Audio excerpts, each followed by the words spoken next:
Hello and welcome back to the Canadian Money Roadmap podcast. I'm your host, Evan Neufeld. Today's episode is the third part of my summer series where I'll have more frequent but shorter episodes on the topics of investing smarter and reducing taxes. And joining me today again is my colleague and certified financial planner, Stephen Gunther. Steve, thanks for joining me. Back at it again. Back at her. Okay, Stephen, when we talk about investing, people are wanting to make money. Making money is all about the rate of return that you get, but returns aren't just about how much you make, it's how much you're able to keep after taxes. So now this is kind of bridging that investing smarter and reducing taxes concept. Okay, so how can we do that when we invest? Behold, the tax man cometh. Here he comes. He's always coming. Yeah, you've got the tax man who wants a cut. So naturally, what you keep is always after tax. We call it after tax dollars or after tax returns. A good example of this is the tax-free savings account. Your listeners might be familiar with your tax-free savings account podcast. Or as I've referred to it as a tax-free investment account or tax-free retirement account. So that's exactly as it sounds. The returns you earn are 100% tax-free. So if you make 6% in your investment, you keep 6%. Not so if you're investing in what's called a non-registered account. There's different synonyms for this, but non-registered is one of them. Open is another, and a cash account is another. Those three things all mean the same thing. It just effectively means it's not part of a government tax advantage program like an RRSP, a pension, or a tax-free savings account. Yeah, a non-registered or an open account kind of goes to the CRA or the Canada Revenue Agency default of, hey, if you make $1, we're going to take some of it. So if you're investing there, tax is a factor. So you need to be thoughtful with how you organize your portfolio in such a way that you limit taxes across the board. And the reason why this is even a factor is because not all types of investment income are taxed the same. Right. So when you have a rate of return of X%, that could be a combination of a variety of different types of investment income. Is that correct?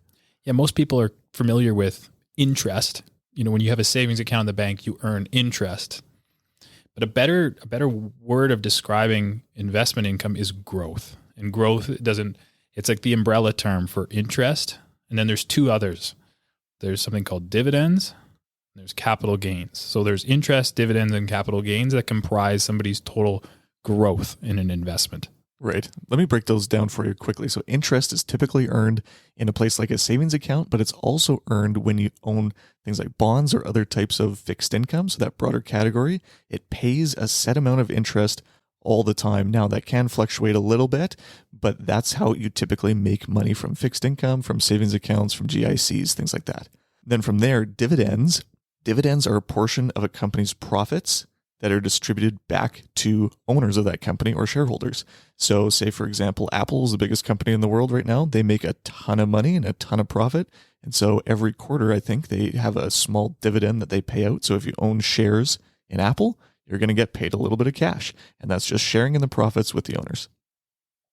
Then finally, capital gains is that last type of investment income that you can earn. And that is just something appreciating in value. So again, let's use that Apple stock. So we'd say you bought a share of Apple for $100. Now it's worth $200. Well, now you have $100 worth of capital gains there in that share. And each one of those will be realized in different ways. And so this is important because, especially for the last one, capital gains are typically only realized when you sell an asset. So the Apple stock is now valued at $200. You sell the stock, you now have $100 of realized capital gains. Same goes with dividends. Sometimes dividends won't be paid by that company. If they don't pay any, of course, you're not paying any tax on any. So you don't have to consider that. And then interest is the last one. So interest is always taxed when it's received. So if you get $2 in interest, you have to add $2 to your investment income on your tax return. So you've got three categories that are earned in different ways, but the more important part is that they're taxed in different ways. So interest is like employment income. It's taxed 100%. So if you have a 2% savings account, you have $100,000 in it, goes up by $2,000 over the year. You add $2,000 to your tax return as investment income. Now, if that same 2% was in the form of dividends or in capital gains, you're not adding all of it to your tax return. Those are both more tax efficient sources of growth. And so we want to prioritize dividends and capital gains over interest in a general sense. Because you'll pay less tax on each of them. So you'll keep more of the 2%. You might keep 20% more, 30% more in exchange or in comparison to interest income. Okay, now let's break down some of how each of those different plan types treat tax as well. So we talked about TFSAs, RSPs, and non-registered accounts. Let's stick with those three. There's a few others, but let's stick with those three. So TFSA, this one is the no-brainer, the easiest one to understand, the easiest one to implement. Tax-free applies to all types. So there is no tax on interest earned, there's no tax on dividends that you earn, and there's no tax on capital gains. Any questions? Pretty straightforward. Okay, great. So then RRSPs, these are an interesting one because you can own the same types of investments in TFSAs, RRSPs, and non-registered, but with an RRSP, because you get that tax credit when you put the money in, they want tax on the way out. So in the meantime is where you have the advantage because you don't have to pay annual tax on interest or dividends received. You only pay tax when you take the money out of the plan. So we call this a tax deferred plan. Okay. But when you take the money out, it doesn't matter if it was your original contributions, interest, dividends, or capital gains. It's all treated the same way. It's all taxed at we call your marginal rate. And if you go back and listen to my tax basics episode, you'll know that if you make more income, you'll pay a higher rate of tax. So if you're making withdrawals from your RSP, the more you take out, the more tax you're going to pay. But it's even across the board, regardless of what type of income you're taking out. Then the final plan type of non-registered, Stephen, can you explain how that one works? This is the most complex, so thanks for the privilege. Yeah. So the basic rule is as income is received, so it is taxed. The exact same as employment income. When you earn a paycheck, you have to claim that income in that given tax year. So the same goes for the three types of investment income that we've described. So if you receive interest that year, you add it onto the tax return. If you receive dividends, you add it onto the tax return. Same with realized capital gains. You add it on. Let's compare capital gains and interest, though. So say I had $100 in realized capital gains and $100 of interest. Is that the same thing?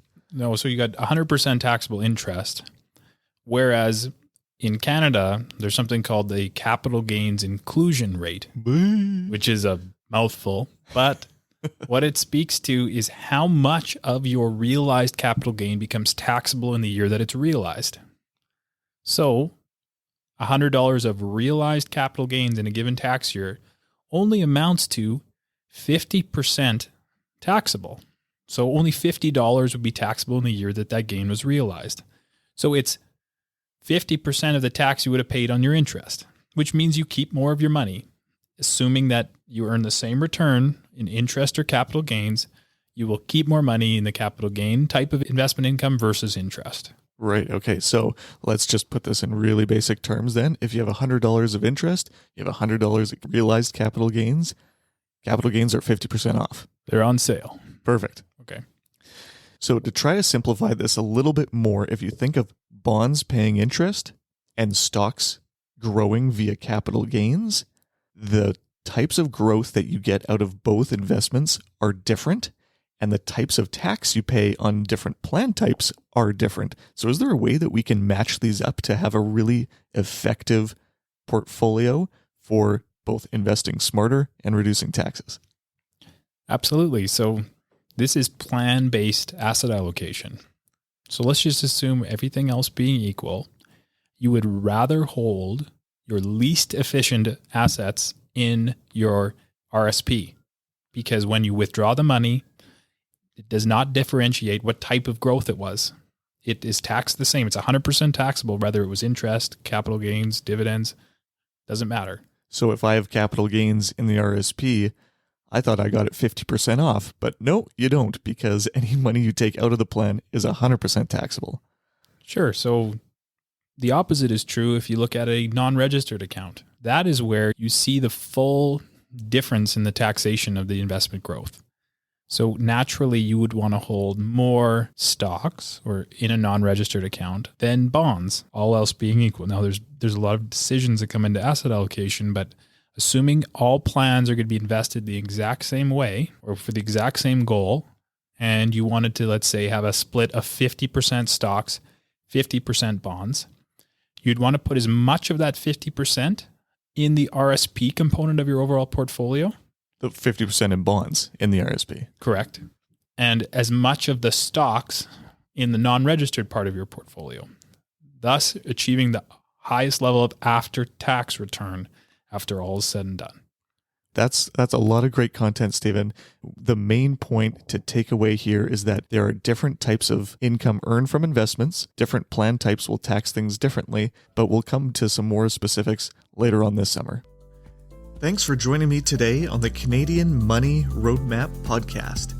If you enjoyed today's episode, I'd really appreciate if you left me a review on Apple Podcasts with your biggest takeaway. If you have questions or ideas for topics you'd like me to discuss on future episodes, please reach out via my contact info in the show notes. This podcast is intended to be educational in nature, and you should always consult your financial, tax, and legal advisors before making changes to your financial plan. Any rates of return discussed are historical or hypothetical and are to be used for educational purposes only. Evan Neufeld is a qualified associate financial planner and registered investment fund advisor. Mutual funds are provided through Sterling Mutuals Inc.